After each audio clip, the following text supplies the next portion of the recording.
சாதியினால் என்னுடைய அம்மா தற்கொலை செய்யப்பட்டார்.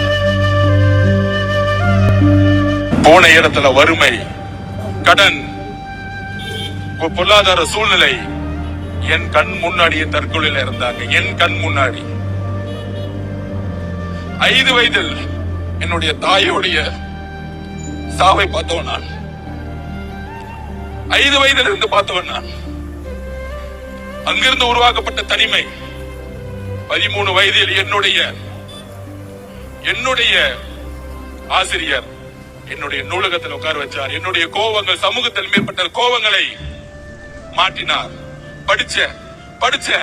படிச்சுக்கிட்டே இருப்பேன். அப்பொழுதுதான் அம்பேத்கரை படிச்சேன். ஏன் சாதியை ஒழிக்க வேண்டும்? சாதியினால் என்னுடைய அம்மா தற்கொலை செய்யப்பட்டார். அப்பொழுதுதான் அம்பேத்கரை உள்வாங்கினேன்,